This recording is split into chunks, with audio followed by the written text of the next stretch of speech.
Hi friends, welcome to Eklavya agriculture academy. जैसा कि आप लोगों को पहले से पता है कि हम लोगों का मेट्रोलॉजी का सीरीज चल रहा है, जिसमें पार्ट 1 और पार्ट 2 हो चुका है। आज के इस लेक्चर में हम पार्ट 3 पढ़ाएंगे, जिसमें वेदर एलिमेंट के बारे में डिस्कशन करेंगे। इससे पहले आप लोग अगर हमारे चैनल को सब्सक्राइब नहीं किए हैं तो सभी लोग एकलव्य एग्रीकल्चर एकेडमी के ऑफिशियल साइट पर जाकर चैनल को सब्सक्राइब कर लेंगे, और अगर वीडियो अच्छी लगती है तो उसको आप लाइक कर देंगे, और अगर लगता है कि ये किसी के लिए और हेल्पफुल है तो उसको आप इसको शेयर भी कर सकते हैं। तो हम लोग स्टार्ट करते हैं। आज का हमारा जो टॉपिक है वेदर एलिमेंट पर है। वेदर एलिमेंट आप लोग जानते होंगे, इसके पहले हमने वेदर पढ़ाया हुआ है, जिसको हम लोग मौसम कहते हैं। वेदर का मतलब होता है कि किसी भी प्रॉपर स्थान पर जो वहाँ का एटमॉस्फेरिक कंडीशन होता है उसको हम लोग क्या कहते हैं, वेदर कहते हैं। ठीक है, तो इसका हमने डिफिनेशन ऑलरेडी आपको बताया हुआ है। तो चलिए हम लोग देखते हैं कि वेदर एलिमेंट्स कौन कौन होते हैं। वेदर एलिमेंट्स का मतलब ये होता है कि कौन कौन से एलिमेंट्स ऐसे होते हैं जो कि विभिन्न प्रकार के मौसम संबंधित घटनाओं को घटित करने के लिए उत्तरदायी होते हैं। तो शुरुआत करते हैं। इसमें बहुत सबसे इंपॉर्टेंट जो वेदर एलिमेंट्स है वो आप लोगों को मालूम होगा, सोलर रेडिएशन। सोलर रेडिएशन, उसके बाद दूसरे नंबर पे है रेनफॉल। रेनफॉल और प्रेसिपिटेशन। प्रेसिपिटेशन, देखिए रेनफॉल को हम प्रेसिपिटेशन तो कह नहीं सकते हैं। आगे हम जब ये टॉपिक आपको पढ़ाएंगे तो आपको पूरी तरह से पता चल जाएगा कि what is the major difference between precipitation and rainfall. Next हम लोग बात करते हैं तीसरे नंबर पे ह्यूमिडिटी। ह्यूमिडिटी, उसके बाद फोर्थ नंबर पर है atmospheric pressure. Atmospheric pressure,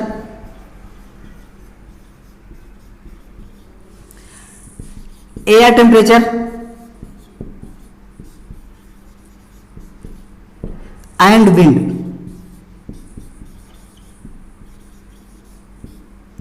They are 6 weather elements which are affect the atmospheric condition, weather condition। तो ये 6 एलिमेंट्स हैं मुख्य रूप से जो वातावरण में घटनाएं घटित होती हैं उसके लिए ये उत्तरदायी होते हैं। तो हम लोग एक एक करके अलग अलग टॉपिक में पढ़ेंगे। आप लोग हमारे सीरीज को शुरू से लेकर अंत तक देखिएगा।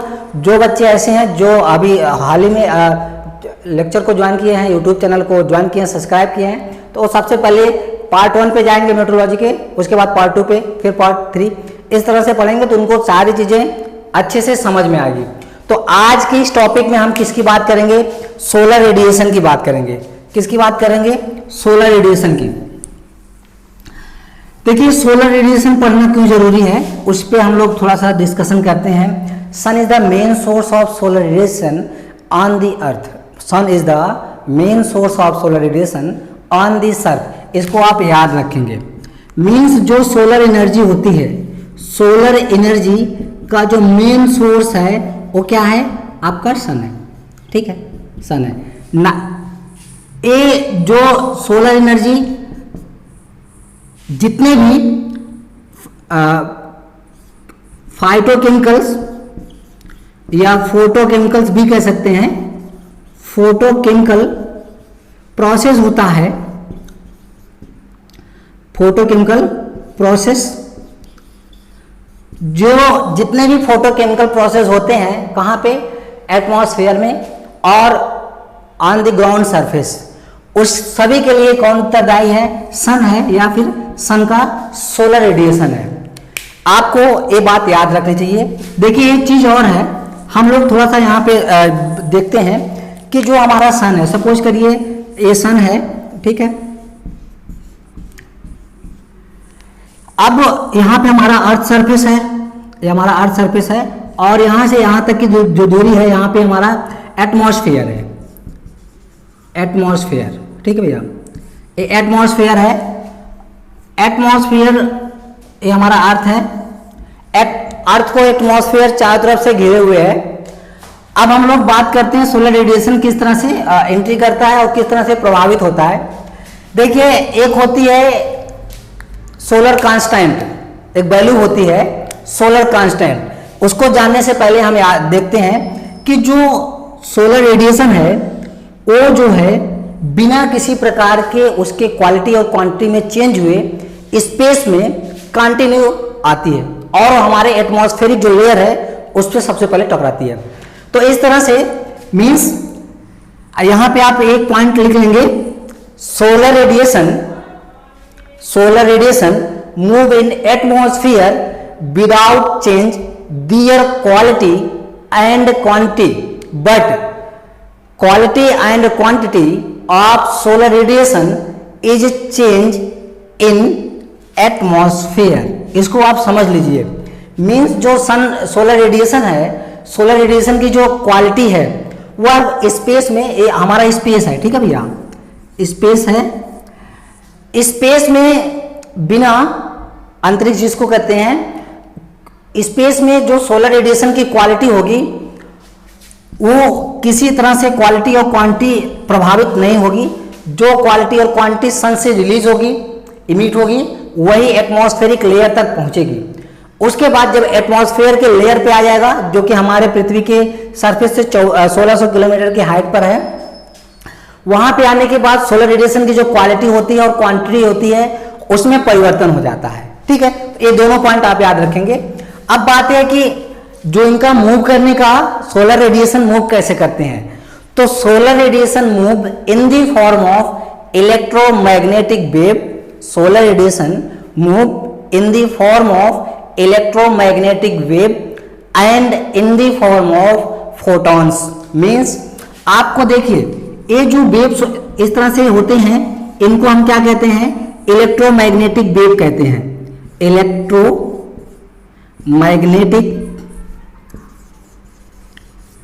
मैग्नेटिक वेव, ठीक है भैया, इलेक्ट्रोमैग्नेटिक वेव। तो इलेक्ट्रोमैग्नेटिक वेव से एटमॉस्फेयर तक या अर्थ सरफेस तक सोलर रेडिएशन आता है। दूसरा, छोटे छोटे फोटान के रूप में भी जो सोलर रेडिएशन है हमारे अर्थ को रीच करता है।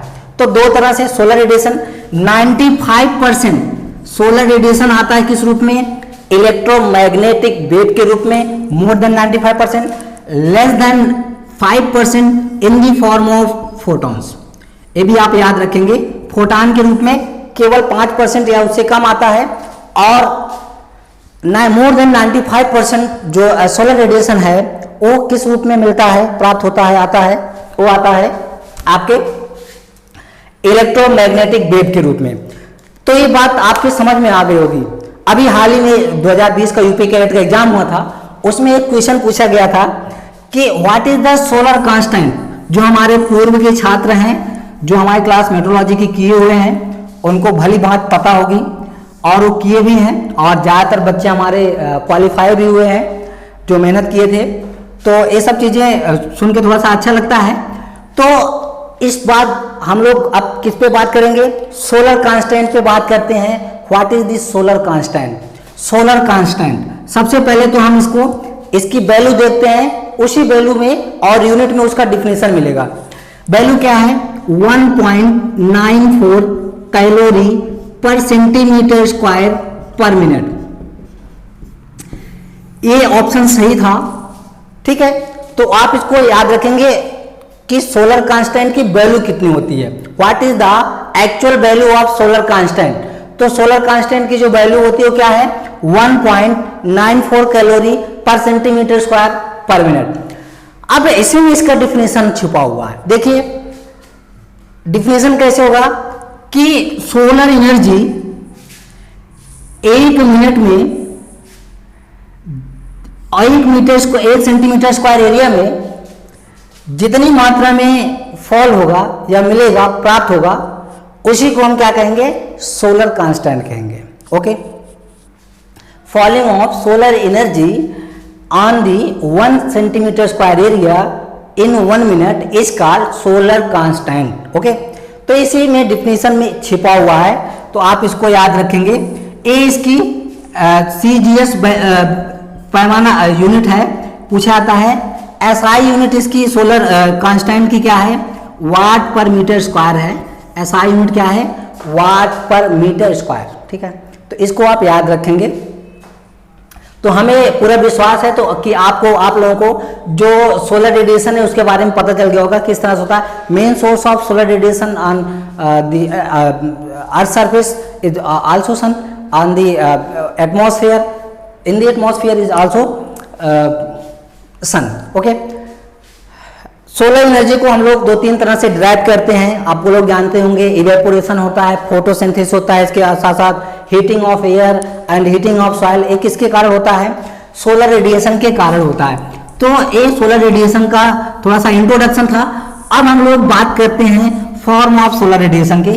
सोलर रेडिएशन के कौन कौन से फॉर्म हैं, तो सोलर रेडिएशन के एक एक फॉर्म हम लोग पढ़ते हैं। तो फर्स्ट फॉर्म की तरफ बढ़ते हैं। तो फर्स्ट फॉर्म हमारा क्या है, सोलर रेडिएशन का सोलर रेडिएशन का जो फर्स्ट फॉर्म है उसको कहते हैं डायरेक्ट सोलर रेडिएशन। क्या कहेंगे, direct solar radiation, sorry direct solar radiation. ये देखिए डिफिनेशन क्या है, डिफिनेशन नाम में छुपा हुआ है। Amount of solar radiation which is directly, amount of solar radiation which is directly absorbed by the earth is called direct solar radiation, is called direct solar radiation। अगला दूसरे नंबर जो हमारा डायरेक्ट सोलर रेडिएशन है, इसको हम लोग किससे major करते हैं, क्वेश्चन पूछा जाता है पायरहेलियोमीटर होता है। पायरहेलियोमीटर के द्वारा डायरेक्ट सोलर रेडिएशन को मेजर किया जाता है। Pyrheliometer is an instrument which is used for measurement of solar direct solar radiation। उसके बाद दूसरे नंबर पे है डिफ्यूज्ड सोलर रेडिएशन। देखिए डायरेक्ट सोलर रेडिएशन में जो PAR की वैल्यू होती है वो 42% होती है, क्वेश्चन पूछा आता है। अभी हम आपको PAR बताएंगे, व्हाट इज द PAR। दूसरी बात आती है डिफ्यूज्ड सोलर रेडिएशन की। तो हमारा जो डिफ्यूज्ड सोलर रेडिएशन है, आप लोगों को पता है, सपोज करिए हमारा सन है और यहाँ पे एटमॉस्फेयर में बहुत सारे डस्ट हैं। इसके द्वारा सन का बहुत सारा जो एनर्जी होता है सोलर रेडिएशन का, उसको क्या कर दिया जाता है, स्कैटर्ड कर दिया जाता है। और स्कैटर्ड करने के बाद उसमें उसकी एनर्जी वो एब्जॉर्ब कर लेते हैं, जिसको हम लोग कहते हैं डिफ्यूज्ड सोलर रेडिएशन। तो आप इसको डिफिनेशन क्या है, amount of solar radiation which is scattered by suspended particle of the atmosphere is called diffused solar radiation, is called diffused solar radiation। solar radiation, diffused solar radiation also known as sky solar radiation। इसको आप लोग याद रखेंगे, diffused solar radiation is also known as sky solar radiation, okay। उसके बाद में हम लोग बात करते हैं, देखिए हम लोगों ने डायरेक्ट सोलर रेडिएशन पढ़ा और डिफ्यूज्ड सोलर रेडिएशन पढ़ा, दो तो हम लोगों ने पढ़ लिया। अब तीसरे बाद नंबर आता है, इन दोनों को मिलाकर एक होता है global solar radiation. Global solar radiation, तो हमारा जो ग्लोबल सोलर रेडिएशन है वो क्या है, summation of direct solar radiation and diffused solar radiation is called global solar radiation. बहुत सिंपल सा डिफिनेशन है, मींस हम इन दोनों को जोड़ लेंगे तो क्या हो जाएगा, हमारा ग्लोबल सोलर रेडिएशन हो जाएगा। इसके बाद हम लोग बात करते हैं रिफ्लेक्टेड सोलर रेडिएशन का। ग्लोबल सोलर रेडिएशन तीसरे नंबर का है। चौथे नंबर पे हम लोग बात करते हैं रिफ्लेक्टेड सोलर रेडिएशन, बहुत इंपॉर्टेंट है। What is the reflected solar radiation, कभी कभी पूछा आता। Reflected solar radiation is the amount of solar radiation which is reflect without change of their quality is called reflected solar radiation। amount of solar radiation which is reflected without change of their quality is called reflected solar radiation। reflected solar radiation is also called global reflected solar radiation is also called albedo।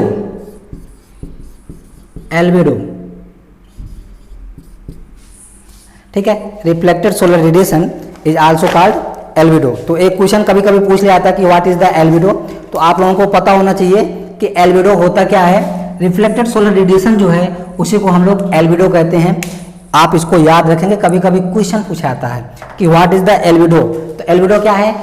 Reflected solar radiation is also called albedo.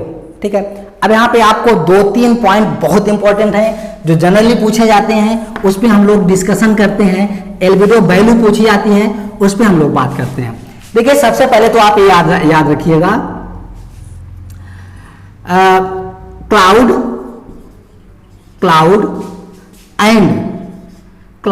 And fresh snow, cloud and fresh snow is a good solar reflector। इसको भैया कैसे समझ पा रहे हैं आप? जो हमारा बादल होता है और फ्रेश स्नो मतलब साफ बर्फ होता है, ये क्या करता है? गुड सोलर रिफ्लेक्टर होता है। मींस ये जो दोनों हैं, क्लाउड और फ्रेश स्नो, ये दोनों क्या है? 100% जो हमारा सोलर रेडिएशन है, 100% सोलर रेडिएशन को क्या कर देते हैं? ये 100% सोलर रेडिएशन को रिफ्लेक्ट कर देते हैं। ठीक है, पुनः स्पेस से आते हैं, पुनः स्पेस में भेज देते हैं, तो 100% सोलर रेडिएशन को क्या कर देते हैं? रिफ्लेक्ट कर देते हैं। तो इसलिए क्या हो गए? गुड रिफ्लेक्टर हो गए। अब बात यह है कि क्या जो गुड रिफ्लेक्टर होंगे वो गुड सिंक होंगे या गुड सोर्स होंगे? नहीं, तो वो क्या होंगे? जो पुअर सिंक होगा उनका, जो गुड रिफ्लेक्टर होंगे, क्योंकि वो जितना मात्रा में एनर्जी आ रहा है उतनी मात्रा में एनर्जी को रिफ्लेक्ट कर दे रहे हैं, तो उनके पास एनर्जी बच नहीं रहा है, तो वो क्या हो जाएंगे? उनका पुअर सिंक होगा। सिंक क्या होगा? पुअर होगा। ठीक है, तो इस तरह से क्वेश्चन आता है। तो इसी के साथ साथ हम कुछ आपको एल्बिडो वैल्यू कुछ उसकी बताते हैं। पदार्थ की जो विभिन्न प्रकार के कंपटीशन में पूछे आते हैं, तो सबसे पहले आपको पहला पता होना चाहिए, सबसे पहले आपको मालूम होना चाहिए किसका? क्लाउड का। और इसके साथ साथ में जो हमारा फ्रेश स्नो है, फ्रेश स्नो का मतलब जो शुद्ध साफ बर्फ होता है, इन दोनों का जो एल्बिडो वैल्यू होती है वो 100% होती है, या अगर परसेंट में नहीं लिखिए तो 1 लिखा हुआ होगा। उसके बाद दूसरे नंबर पे आता है हमारा रॉक के बाद वेजिटेशन के बाद सॉइल। ठीक है, अगर सॉइल को इस तरह से दिया हुआ है, सॉइल की एल्बिडो वैल्यू कितनी होती है, वेजिटेशन की एल्बिडो वैल्यू, यहाँ पे एल्बिडो वैल्यू की हम बात कर रहे हैं। एल्बिडो आप लोगों को मालूम है, एल्बिडो वास्तव में है क्या? एल्बिडो रिफ्लेक्टेड सोलर रेडिएशन को एल्बिडो कहते हैं। तो albedo value of cloud, albedo value of rock, vegetation, soil. Rock, vegetation, soil का जो एल्बिडो वैल्यू होता है 10 से 30 होता है, इसको भी आप याद रखेंगे। उसके साथ साथ तीसरे नंबर पे है ब्लैक सॉइल की। ब्लैक सॉइल की एल्बिडो वैल्यू बहुत पूछी आती है। ब्लैक सॉइल 2 तरह की होती है। अगर ब्लैक सॉइल ड्राई है तो उसकी एल्बिडो वैल्यू कितनी होगी भैया? 14% होती है। और अगर एक ब्लैक सॉइल मॉइस्ट है, मॉइस्ट ब्लैक सॉइल है, तो मॉइस्ट ब्लैक सॉइल की एल्बिडो वैल्यू होती है 8%। मीन्स अब आपको ये पता होना चाहिए कि अगर सॉइल मॉइस्ट हो जाती है तो उसमें सोलर एनर्जी एब्जॉर्ब करने की क्षमता ज़्यादा हो जाती है। यहाँ पे ये जो वैल्यू है ये रिफ्लेक्टेड वैल्यू लिखी गई है, एब्जॉर्ब करने की वैल्यू नहीं लिखी गई है। जो जितना मात्रा में रिफ्लेक्ट कर देगा, जो जितना, जैसे हमारा 100% रिफ्लेक्ट कर रहा है और ये जो ड्राई सॉइल है वो 14% कर रहा है, मीन्स 86% इसमें क्या हो रहा है? 86% एब्जॉर्ब हो रहा है। जो मॉइस्ट ब्लैक सॉइल है वो 8% रिफ्लेक्ट कर रहा है, मतलब 92% एब्जॉर्ब कर रहा है। तो इसका मतलब सबसे ज्यादा गुड एब्जॉर्बर कौन हो गया? तो गुड एब्जॉर्बर हमारा हो गया जो मोस्ट ब्लैक सॉइल है। ओके, तो ब्लैक सॉइल का 14 होता है अगर वो ड्राई है, और अगर मॉइस्ट है तो। राइस की अगर हम लोग बात करें, राइस का एल्बिडो वैल्यू 12 होता है। ठीक है, इसको आप याद रखेंगे। व्हीट का 23 होता है, व्हीट की एल्बिडो वैल्यू 23 होती है। और उसके बाद आपका सोरगम है, पर्ल मिलेट है, सोरगम, पर्ल मिलेट, और उसके साथ साथ में मेज, इन तीनों की, सोरगम, पर्ल मिलेट और मेज, तीनों की जो वैल्यू होती है एल्बिडो वैल्यू वो 24 होती है। ठीक है, उसके बाद बात करते हैं पोटैटो की। पोटैटो की एल्बिडो वैल्यू जो है वो 19 होती है। मूंग की 26 होती है। मूंग की एल्बिडो वैल्यू कितनी होती है? 26 होती है। लूसर्न की अगर हम लोग बात करें, लूसर्न की 23 से लेकर 32 होती है। तो इस तरह से एल्बिडो वैल्यू जो लिखे गए हैं स्क्रीनशॉट इसका ले लीजिएगा, बहुत इंपॉर्टेंट है। जनरली ये पूछा आता है, विभिन्न प्रकार के कंपटीशनों में आता रहता है। तो ये हमारा रिफ्लेक्टेड सोलर रेडिएशन था, वो समाप्त होता है। नेक्स्ट हम लोग बात करते हैं नेट सोलर रेडिएशन की। किसकी भैया? नेट सोलर रेडिएशन, याद रखिएगा। अगला हमारा है नेट सोलर रेडिएशन, ठीक है। नेट 5वां नंबर है शायद, नेट सोलर रेडिएशन।